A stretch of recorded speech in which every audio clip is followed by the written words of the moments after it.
wa ta'ala. Ya, mangga. Musim hujan dibarengi dengan musim durian. Cakep. Kakek paling kencang kakek jawab. Durian diborong di Lampung Selatan. Cakep. Jauh.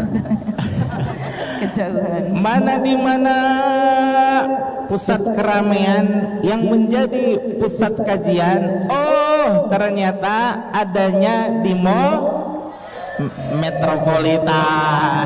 Kan tadi bukan jadi Cileung. Ibu hadirin jamaah sekalian, subhanallah. Ini adalah kolaborasi antara duniawi dan ukhrawi. Yang biasanya kita gelombang ukhrawi ngaji dan safari dakwah di masjid-masjid dan musola-musola serta majelis taklim, namun kita sekarang perpaduan antara mall dan juga majelis taklim. Alhamdulillah. Ini sebagaimana diabadikan oleh Allah Subhanahu wa taala di dalam surah Al-Qasas, wabtaghi fima ataqallahu darul akhirah wala tansa nasibaka minad dunya. Al-Qasas ayat 77. Dan silahkan engkau cari kebahagiaanmu di akhirat, namun jangan pernah melupakan bagianmu di dunia, insya Allah. Mau banyak duniawi, banyak ukhrawi. Banyak duniawi, banyak belanjaan, banyak jajanan, banyak hiburan, tapi insya Allah akan diimbangi dengan majelis taklim yang mana di situ being connected to Allah. Sekali-kali kita menengok kanan sejarah Rasulullah Shallallahu Alaihi Wasallam, sekali-kali kita akan menengok kegiatan sehari-hari, dan semuanya itu terpadu di dalam majelis taklim, majelis duha Cilengsi yang diadakan di Mall Metropolitan. Maka insya Allah Bapak Ibu hadirin jamaah sekalian, walaupun kita banyak kegiatan-kegiatan yang bersifat duniawi, namun insya Allah kita akan mengimbangi dengan juga kegiatan yang bersifat ukhrawi, sehingga seimbang antara duniawi dan ukhrawi, sebagaimana seimbangnya kehidupan kita di dalam menuju keriduan Allah Subhanahu wa taala. Namun di dalam hal ini Umi, saya teringat akan pepatah dari salah satu guru saya. Mad katanya, kalau bicara Mat teh saha? Mat Emang namanya Ahmad. Mat. Ntar bingung Mat teh siapa? Mat Tobi'i, Mat Jais gitu nantinya ya ibu-ibu. Karena ini namanya banyak sekali Bapak Ibu ya. Jadi ada panggilannya Mat, ada Ahmad, ada Muhammad. Ada Muhammad. Nah, jadi itulah. guru saya ada yang manggil Qadar Syahada, ada yang manggil Ahmad, ada yang juga manggil Muhammad. Ya terserahlah, yang penting saya mah murid dari mereka-mereka yang guru-guru mulia gitu ya, insya Allah. Salah satu dari nasihat guru saya adalah, Mad katanya, kalau suatu saat ente bicara di hadapan umum, ingat satu hal katanya. Apa itu guru? Harus muqtadal hal bainal awqat wal amkan. Harus apa katanya Bu? Itu aja lah gitu ya. Muqtadal hal bainal awqat wal amkan. Harus sesuai dengan situasi dan kondisi. Sekarang kita memasuki bulan apa ini? Bulan Rajab. Yang subhanallah, bulan Rajab itu ada satu peristiwa yang dahsyat, maha penting di dalam sejarah Islam. Kisah apa itu? Sebentar. Kalau kita Rajab kayaknya nggak maksimal kalau belum baca sholawat dulu, baca munajat dulu, betul? Siap Bu, munajat dulu ya. Kita jeda dulu, biar nggak ngantuk. Kita kan di mall ya. Ya, karena kita biarkan dulu. Kita doa munajat dulu bersama. Allahumma barik lana fi Rajab wa Sya'bana. Allahumma barik lana ballighna Ramadana. Sama-sama sekali lagi. Allahumma barik lana fi Rajab wa Sya'ban. Allahumma barik lana wa ballighna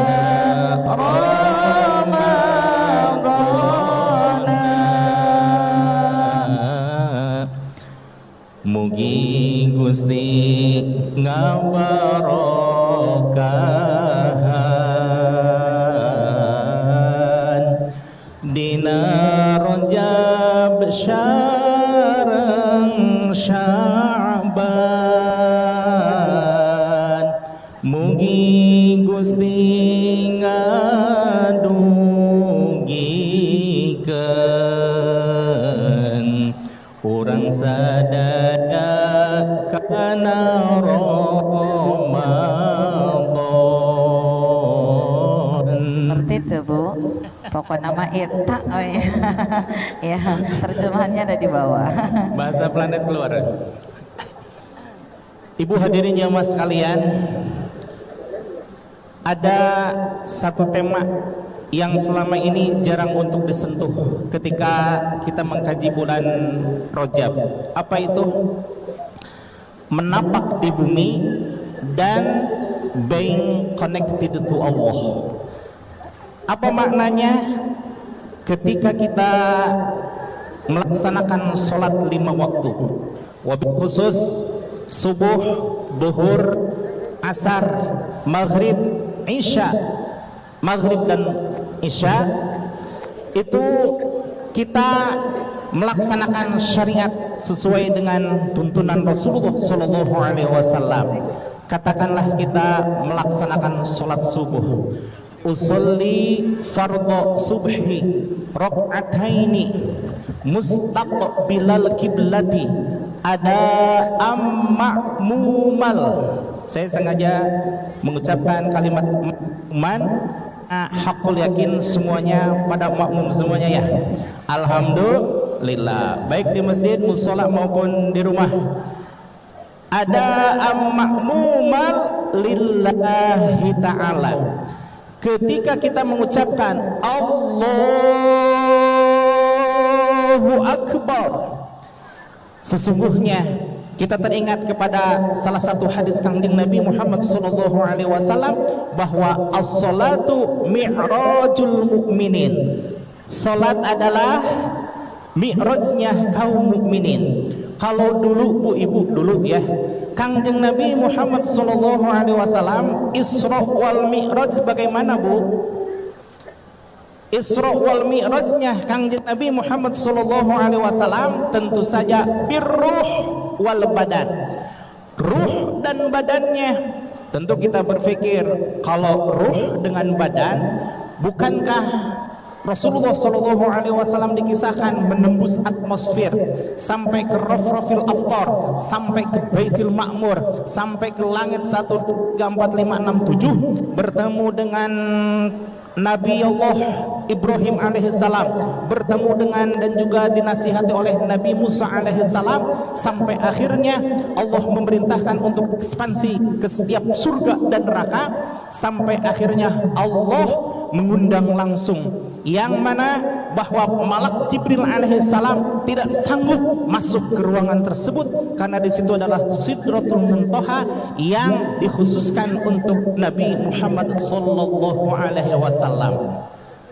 Ikhtilaful ulama, salah satunya diantaranya Ibnu Abbas, bahwa Rasulullah sallallahu alaihi wasallam ro'a nuran. Rasulullah sallallahu alaihi wasallam menyatakan ro'a nuran, melihat yang maha cahaya. Itu yang dimaksud adalah Allah subhanahu wa ta'ala, dan disitulah Allah subhanahu wa ta'ala memerintahkan kepada Kangjeng Nabi Muhammad sallallahu alaihi wasallam untuk menerima salat. Ibu hadirin jamaah sekalian, selama ini pernah nggak kebayang kenapa para nabi yang berjumlah 124.000 nabi itu semuanya melaksanakan sholat, sementara umatnya tidak ada satupun yang melaksanakan sholat kecuali umatnya Nabi Muhammad SAW, dan itu diawali dengan 27 Rajab sejak mengalami peristiwa Isra wal Mi'raj. Kebayang ibu apa rahasianya Allah memerintahkan sholat hanya untuk umat Kangjeng Nabi Muhammad? Halo. Salah satu jawabannya adalah bahwa para nabi dimuliakan oleh Allah Subhanahu wa taala melebihi umat-umatnya karena lantaran amalan sholat.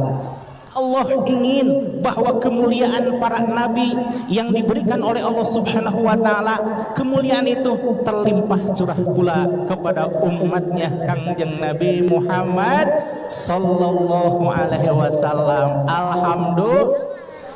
Berarti ibu hadirin jamaah sekalian, betullah sebagaimana Allah mengabarkan kepada Nabi Musa alaihissalam ketika Nabi Musa alaihissalam menelaah kitab Taurat.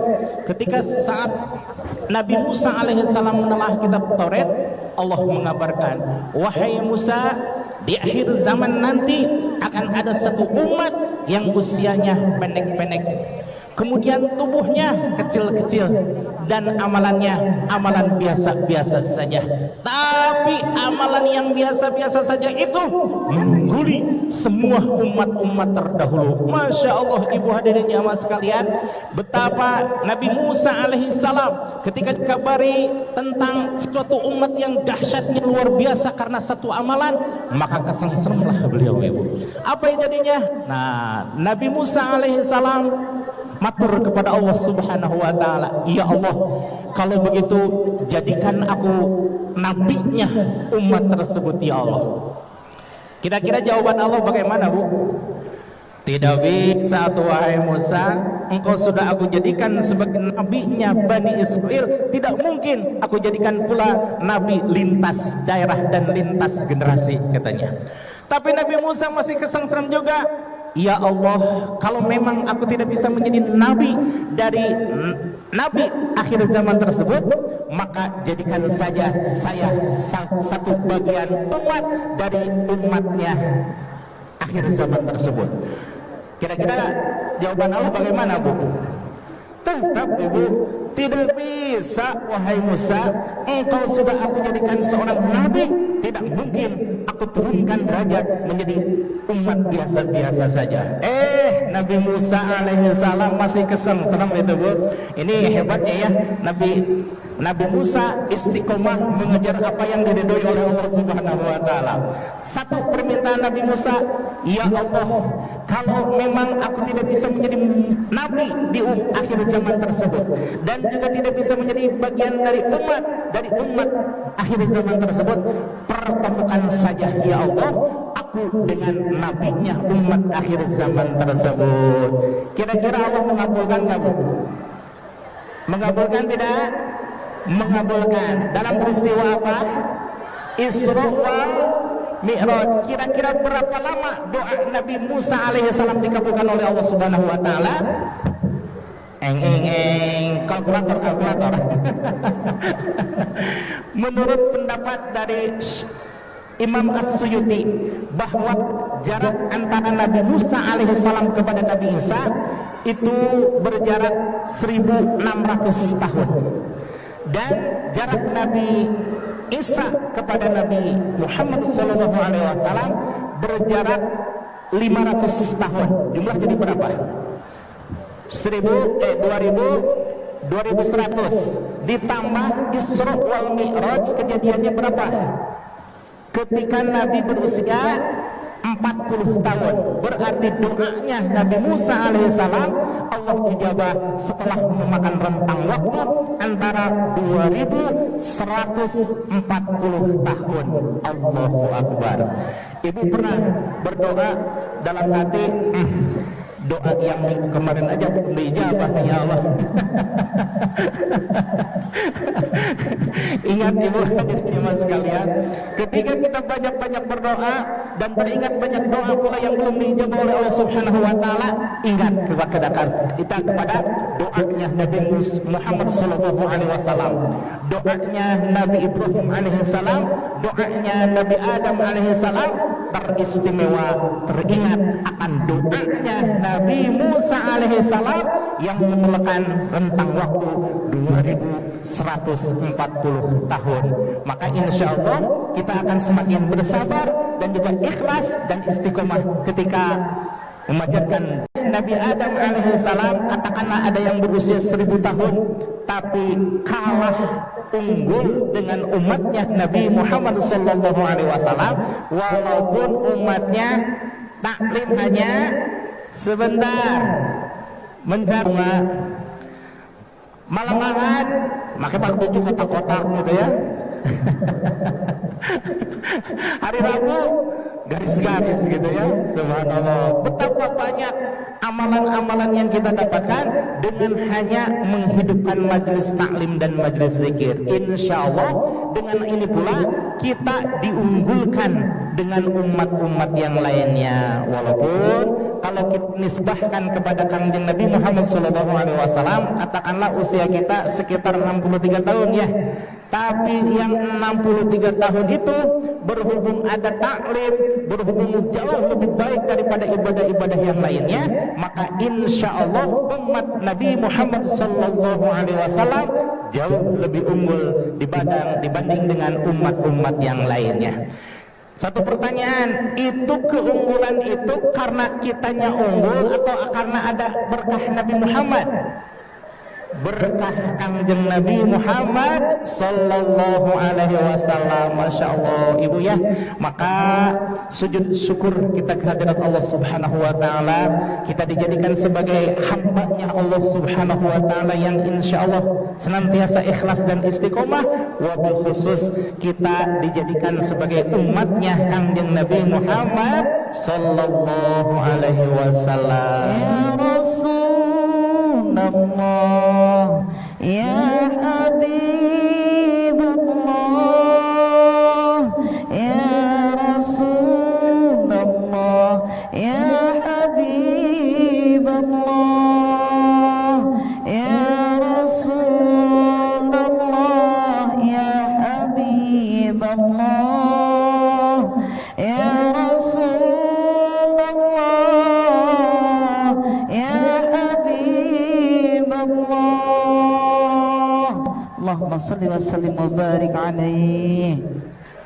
Ibu hadirin jemaah sekalian, sudah jelas ya bahwa keunggulan umat Kangjeng Nabi Muhammad sallallahu alaihi wasallam karena ada barokah dari Kangjeng Nabi Muhammad sallallahu alaihi wasallam.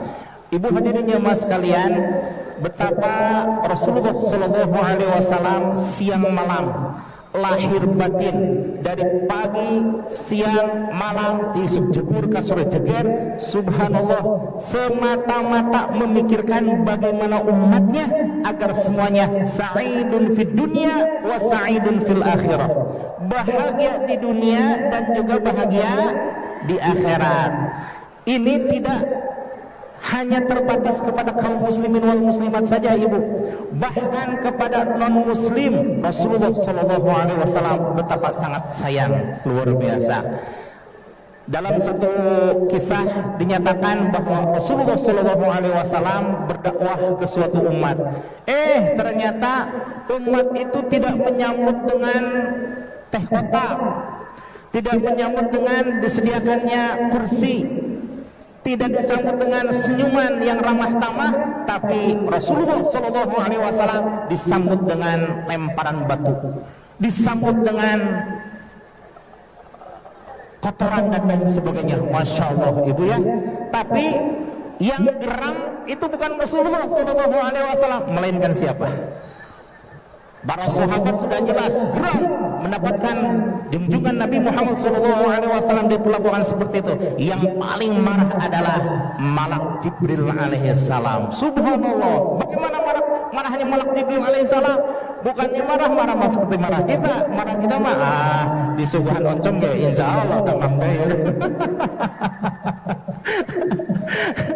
Tapi malak Jibril alaihissalam, subhanallah, wahai Muhammad, sini biar aku urus, akan aku timpakan gunung Uhud biar rata di hadapan mereka. Apa jawaban Nabi Muhammad? Jangan wahai Jibril. Allahumma hdi qaumi fa innahum la ya'lamun. Mereka berbuat seperti itu wahai Jibril, mereka tidak tahu bahwa aku justru akan memberikan kabar gembira, akan mengangkat mereka dari derajat yang rendah menuju derajat yang mulia, minaz zulumati ila nur. Biarkan saja Jibril, biarkan, kalaupun toh mereka belum mendapat hidayah, aku masih berharap mungkin dari keturunan mereka lah lahir generasi-generasi yang insyaallah li'ilahi kalimatillah li'izzatil Islam wal muslimin, memperjuangkan Islam dan juga menebarkan kasih sayang kepada seluruh alam. Alhamdulillah. Jadi Umi menyatakan tentang being connected to Allah, being connected to Allah. Memang sehari semalam kita disediakan waktu oleh Allah berapa jam? 24 jam. Ada nyambungnya ke Allah terus. Alhamdulillah ya Allah, saya mau belajar dong Umi. Kalau saya, subhanallah, dari 24 jam tersebut paling-paling ingat sama Allah beberapa detik saja. Ini alhamdulillah apa astagfirullah? Alhamdulillah apa astagfirullah? Bagi saya mah alhamdulillah. Kenapa? Alhamdulillah diberi kesempatan untuk nyambung ke Allah walaupun beberapa detik. Betul? Kalau ibu insya Allah yakin being connected to Allahnya, ingat sama Allahnya, bersama dengan Allahnya, perasaan selamanya ya. Inna sholati wa nusuki wa mahyaya wa mamati lillahi rabbil. Betul ya?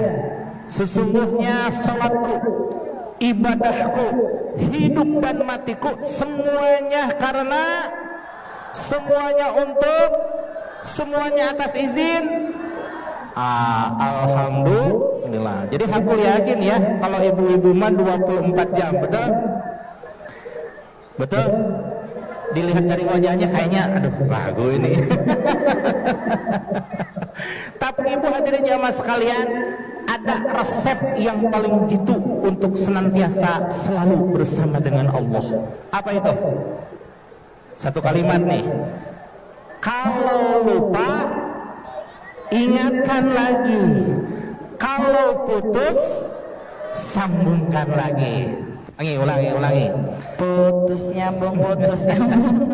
Nyanyi lagi saya. Kalau lupa, ingatkan lagi. Kalau putus, sambungkan lagi. Nih putus nih, lagi ingat belanjaan, ingat jajanan, ingat putra, putusnya itu sambungkan lagi. Allah. Nyambung lagi nggak? Ih lupa kita teh, masya Allah, nginget-nginget tadi 2.600 tambah 500 tambah 40 sabarahannya, nginget-nginget itu jadi lupa lagi saya sama Allahnya. Tapi sambungkan lagi kepada Allah. Maka insya Allah ibu hadirin jamaah sekalian, selamanya semuanya kita berada dalam being connected to Allah, selamanya tersambung kalbu kita ke hadirat Allah. Ibu hadirin jamaah sekalian, itu hadis Kangjeng Nabi bukan hanya sekedar ucapan, bukan hanya sekedar pelajaran, tapi harus kita miliki bersama. Karena seolah-olah Kangjeng Nabi Muhammad SAW itu mengucapkan hadis itu untuk kita ibu, bukan untuk hanya para sahabat, bukan hanya untuk orang Arab, tapi khususnya untuk beda ya. Kalau misalkan sudah menghayati gitu ya, Al-Quran ada berapa juz? 30 juz. Ada berapa surat? 114 surat. Ada berapa ayat? 6.236 ayat.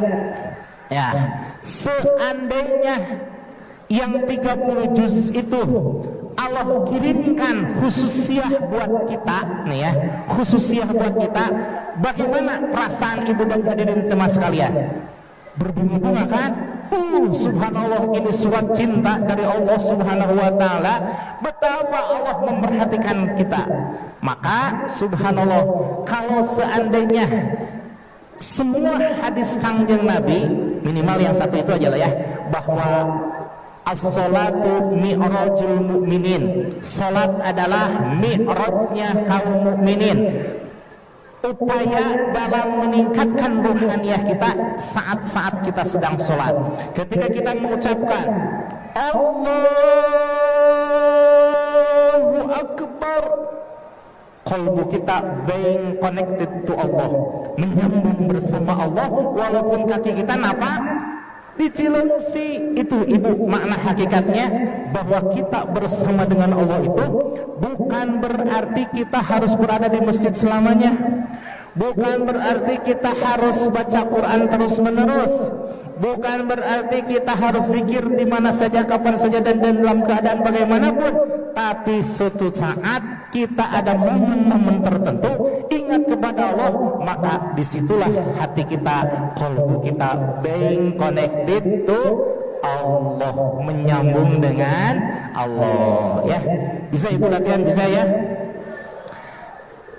As-salatu, coba diikuti. As-salatu mi'rajul mu'minin, bahwa salat itu adalah sarana mi'raj bagi seluruh kaum mukminin. Maka ibu hadirin jamaah sekalian, itu ucapan Kangjeng Nabi, itu petuah Kangjeng Nabi, itu adalah wanti-wanti Kangjeng Nabi untuk kita. Untuk siapa? Untuk kita. Kalau seandainya kita merasa bahwa itu ucapan Kangjeng Nabi untuk kita, hakul yakin kita betapa soson-sosonnya. Nah, nari soson-soson oke? Sungguh-sungguh dalam memperhatikan ucapan Kangjeng Nabi. Masya Allah ya. Ibu hadirin jamaah sekalian, Kangjeng Nabi sudah memberitakan bahwa umatnya lebih unggul daripada umat yang lainnya. Kemudian Kangjeng Nabi sudah menghabari bahwa ada saat-saat tertentu untuk being connected to Allah, bersama dengan Allah. Maka ada lagi ibu ya, ada satu saat ibu pernah merasa nggak, jujur, pernah nggak ibu merasa bahwa ibu jauh dengan Allah? Pernah? Hebat ibu, luar biasa ya, pernah merasa jauh dengan Allah ya. Nah, ada tapi kata Kangjeng Nabi, kun ma'allah, tetaplah hatimu bersama dengan Allah. Fa illam takun ma'allah, kun ma'man kana ma'allah. Tetaplah, kalau seandainya engkau berlepas, kadang merasa lupa kepada Allah, tetapi tetapkan dirimu untuk senantiasa bersama dengan Allah. Kalau seandainya bersama dengan Allah terasa begitu sulit, kun ma'aman kana ma'allah, maka tetaplah bersama orang yang orang itu selalu bersama dengan Allah. Wah, beliau selamanya kolbunya bersama dengan Allah. Fa innahu, karena bersamanya engkau dengan seseorang yang selalu bersama-sama dengan Allah, yusiluka ilallah, maka itu pun bisa menghantarkan kita ke hadirat Allah Subhanahu wa taala, insya Allah. Maka ibu jangan pernah melepaskan seseorang yang sudah menghantarkan kita kepada Allah, seseorang yang sudah mengingatkan kita kepada Allah, seseorang yang sudah membimbing kita kepada Allah, maka selamanya kita amalkan